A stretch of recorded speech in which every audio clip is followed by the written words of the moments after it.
Let's take a look at some of the investigative reports released by the Office of the Public Protector. The spotlight is on governance and in-state affairs. We have Advocate Busisiwe Mkhwebane, who joins us now via Zoom from Pretoria to unpack some of the findings. Advocate, thank you so much for making time. Perhaps let's start with the report around the Premier of the Western Cape. You investigated an alleged breach of the executive ethics code by the Premier of the Western Cape.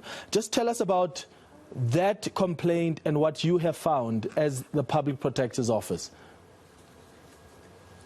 Good afternoon to the viewers and the listeners of eNCA. We received a complaint from the Western Cape Provincial Legislature, a Member of Parliament, Mr. Brett Heron, on the 2nd of July 2020, complaining against the Premier of Western Cape.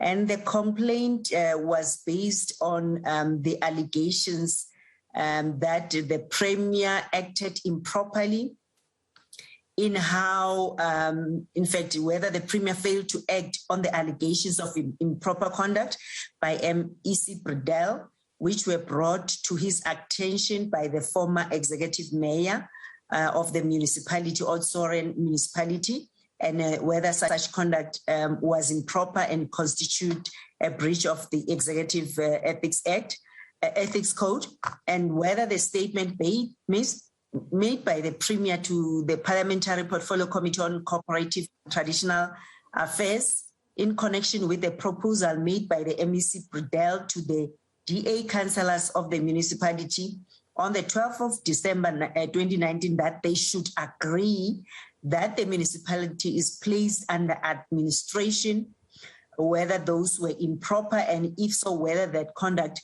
was a constituted breach of the Executive Ethics Code.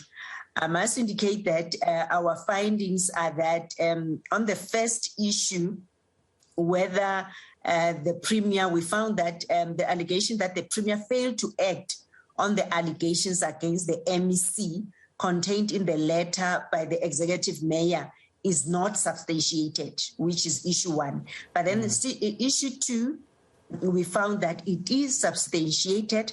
Therefore, there are findings against the Premier where he made a statement in this Parliamentary Portfolio Committee on Cooperative Governance and Traditional Affairs on the 23rd of June 2020 in connection with the proposal which was made by the MEC Bredell to DA councillors of the municipality that they should agree that they should be placed under administration. So we are saying that is contrary to Section 136(2)(b) of the Constitution, which provides for the members of the Executive Council of the province that they must not act in any way that is inconsistent with their office or expose themselves to any situation involving a risk of a conflict between their official responsibilities and private interests.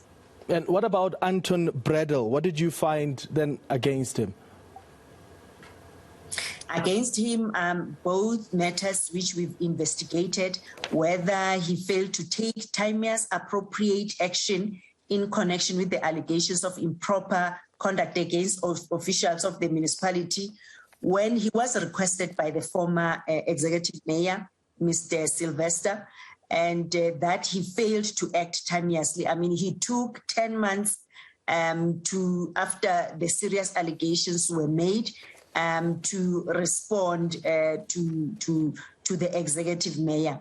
And that is contrary to the provisions of the Constitution, Section 237, the issue of acting expediently, and as well the provisions of making sure that there is the issue of governance issues which are taking priority, because there were issues relating to maladministration, fraud, corruption, and others.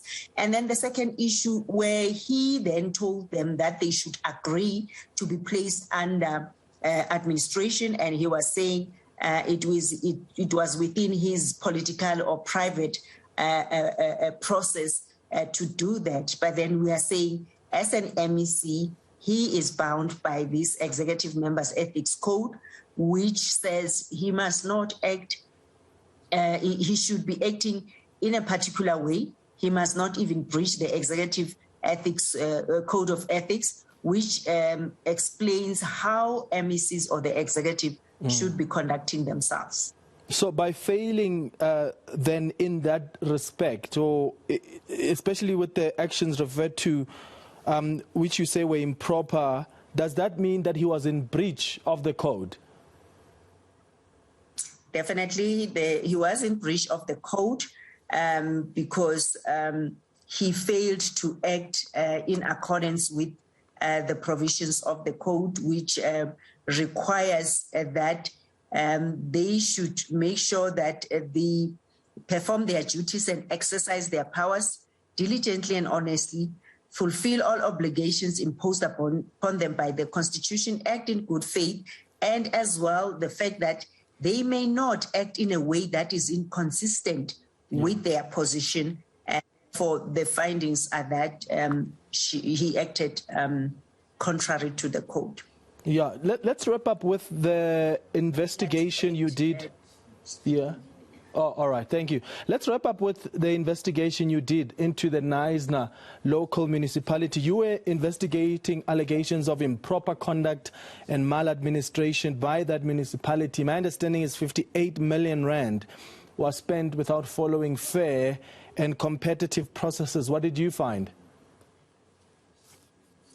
In this particular matter, the complaint was lodged by Mr. Campbell, and the allegations which we investigated in this particular instance relates to the procurement processes which were followed by the municipality in awarding this particular grant, and as well continuing to extend the grant. So the complaint was that the municipality entered into an agreement with Knysna Tourism from 2002 to 2017 for all those years to market the greatest Knysna area. And then according to the agreement, the municipality would annually provide funding to Knysna Tourism to conduct tourism services on its behalf. And funding allegedly came from grant in aid funds to be allocated or awarded to this organization. So payment were made to Knysna Tourism by the municipality were not in accordance with the municipality's grant in aid policy, which provides that the applications for the grant aid policy were to be assessed by the municipal committee responsible for consideration of this grant aid committee. So we discovered that based on the analysis, we then investigated whether the procurement of tourism services by the municipality from Knysna was in accordance with the relevant prescripts. We found that indeed the municipality's procurement of tourism services from Knysna was not in accordance with the relevant prescripts, especially Section 217 of the Constitution, which requires competitive bidding process, and as well violating the MFMA and the supply chain management policies of the municipality. Therefore, we then had to come up with remedial action that the acting municipal manager, in fact, firstly, that the council must take appropriate steps to ensure that the council refers this irregular expenditure incurred by the municipality to the relevant council committee, and the committee must then investigate and determine in terms of the MFMA whether such regular expenditure is recoverable. And therefore, we also had findings in addition that the municipal manager should report such expenditure, irregular expenditure, to the executive mayor, provincial government, and the MEC local government, and MEC for local government, and the Auditor General within 30 days of issuance of this particular report. And then it includes the training of the staff, and also taking disciplinary processes against whoever incurred this financial misconduct, and even take steps to investigate whether the municipal officials that were involved in that municipal irregular appointment could then be disciplined. So those were the findings which... Yeah, Public Protector, thank you for making time. That's Advocate Busisiwe Mkhwebane.